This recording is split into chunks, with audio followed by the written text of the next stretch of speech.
I'm back, and this is my first recording since the lockdown, and I've been seeing this keep popping up on my Facebook from Pinch of Nom, and it's the chicken fajita pasta. And I had a look in the cupboards and the freezer, and I've got everything I need. So I haven't been out and bought anything. I've had it all in there, so I'll show you what ingredients we need. So I've set them all up now. So we've got some pasta. Fingers crossed you've got some of that if you're lucky. Some herbs and spices, which I have a pretty stocked cupboard, so they're all there. Tomato puree, a pepper, an onion, some water, and these are 2 corn fillets. You can use the corn pieces, or if you want chicken breast, or even the frozen chicken prepared already, any kind of chicken, or ditch the chicken. This will be great without the chicken as well.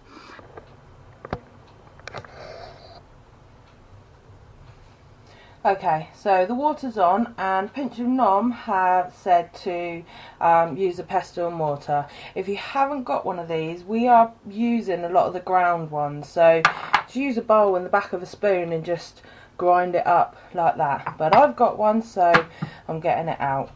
So we need half a teaspoon of ground coriander, ground cumin, chili powder, and it says garlic salt, so I've got granules, so we're going with that. So I'll get all of them in.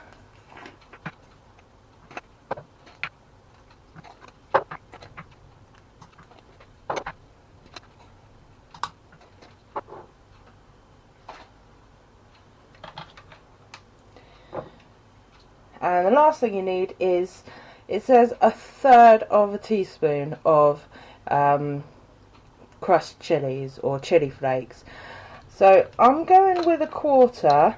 It come out like that because they've now got a new thing that says that you can change the portion size. So obviously this was for 4, I'm now doing it for 2, and it's come up saying 1/3. So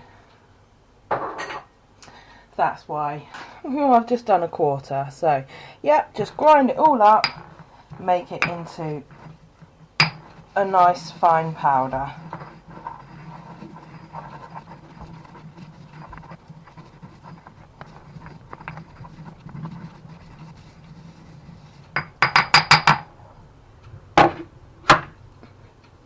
There you go.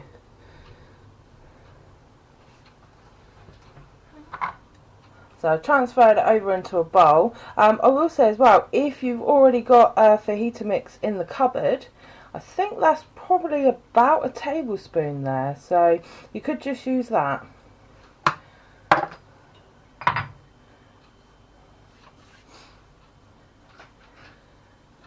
Next, if you're going to be using the chicken, you want to slice it. So I said 1 chicken breast. I've got 2 corn fillets because they seem to be a bit smaller than a chicken breast. So just slice it up into strips. Do it on an angle, you get them a bit longer with the corn.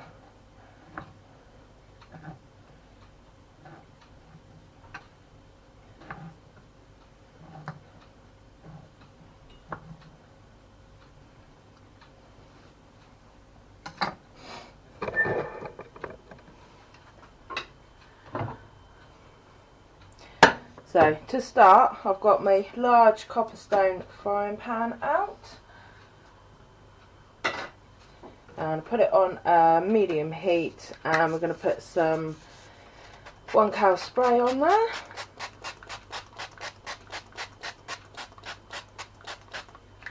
And we'll let that heat up for a minute.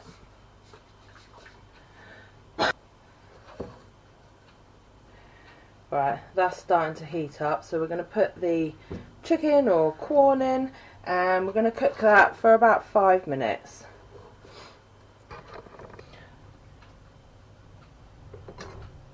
I'm going to chop the onion. So it says half an onion, but my onion's quite small, so I'm going to go with a full onion.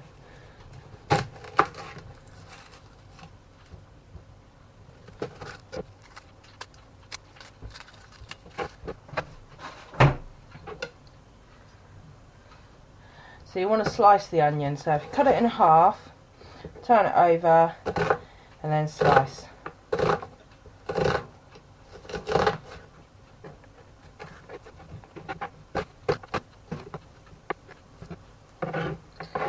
we go, there's the onion. And then a whole pepper, so take the seeds out and then slice it.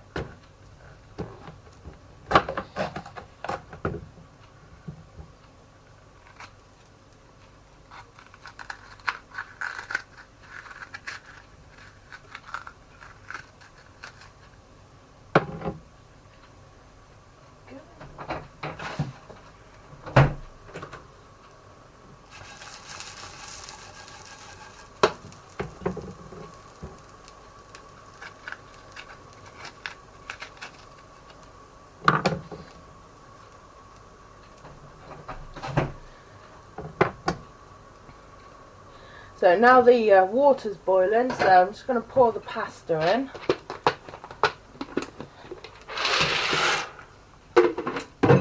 Check the instructions on the pasta.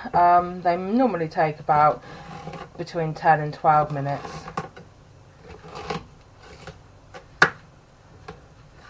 And don't forget to keep an eye on your chicken or your corn. Make sure you move it around while you're doing this.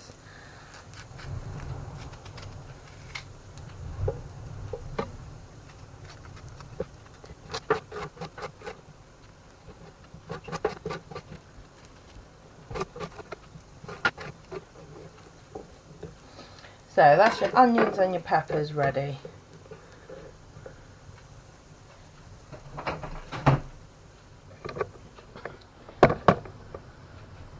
So back over to the chicken or corn. That's not been 5 minutes, but corn is a little bit different to meat. So we're going to pour over the spices and add a tablespoon of tomato puree.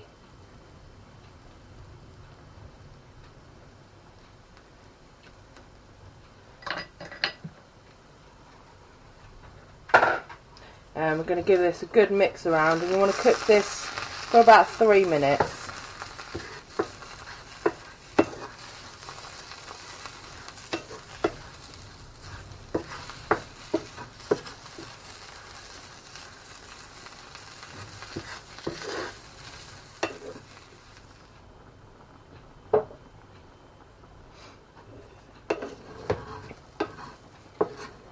Right, so that's done. So you add your peppers and your onion.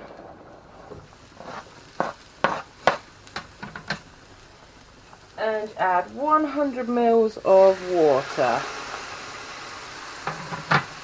You're going to mix that all in.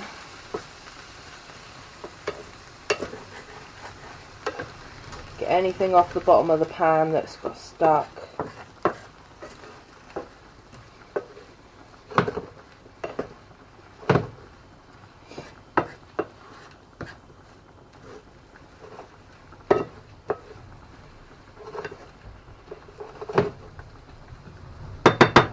And we're going to let this cook for 10 minutes. So just while that's cooking away, I have decided to have some garlic bread with this. And I bought some sandwich thins recently and I put them in the freezer. So I've defrosted this, so you can see how thin it is. It comes in two. I want to make it into garlic bread. So I whipped up some garlic butter, so just some marge, chopped up a clove of garlic and put some parsley in there. If you haven't got any fresh garlic, you can, if you've got lazy garlic, you can use that, but just don't use too much because it's in vinegar, it can get quite strong. I've even done it with garlic granules before. So it was a bit strange, but it works. So you can make garlic butter yourself. You can use dry parsley. I've got frozen. I always keep it in the freezer. You can use basil as well. Will be absolutely fine. So you just spread it on, and you can cook them in the oven. They take around 5 minutes, so just keep an eye on them, and they go really crispy, and it's really nice, and it cuts out some of those calories. So I'm cooking these in the air fryer, so I'm going to put them in from cold. They take about 5 minutes from hot, so I'm just going to keep an eye on them while this is cooking. Okay, so the pasta's done, the chicken's done, or not chicken. So if you're doing real chicken, just check that it is cooked. All the water should have been absorbed, and the peppers are soft and the onions are soft. So that's done. So we'll drain the pasta.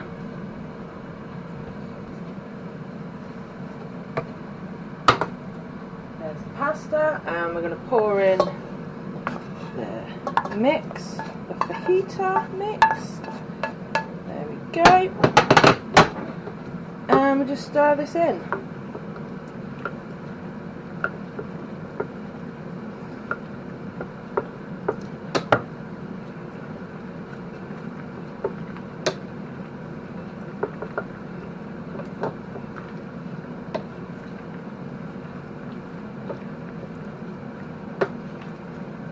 So that is it. I don't know if I did say, but there was 200 grams of pasta there, so 2 portions, 100 grams each.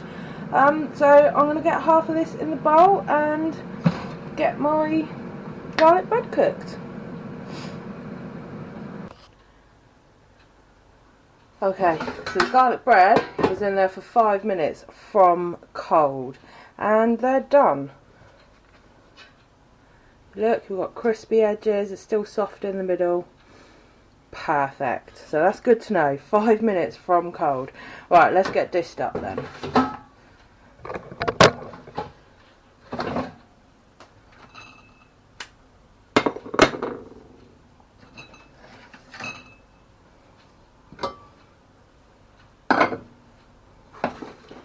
So let's have half of this pasta.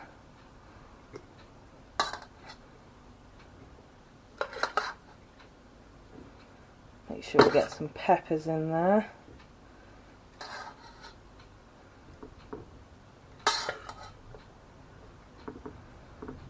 There we go. So Pinch of Nom have made a suggestion of maybe putting some low-fat yogurt on top. I haven't got any of that. I have got some low-fat mayo, so let's have a little squeeze of that on there. And I'm also adding a little sprinkle of cheese. If you're doing this for a family, you could transfer it into an oven-proof dish and stick it under the grill for a couple of minutes. So let's add some garlic bread.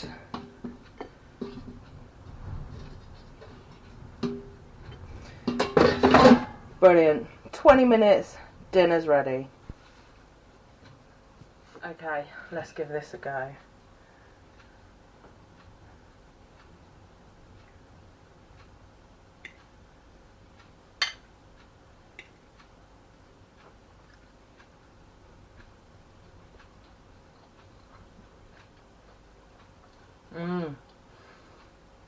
That's good. So, hope you're all staying safe. Stay in if you can. If you don't have to go out, don't go out.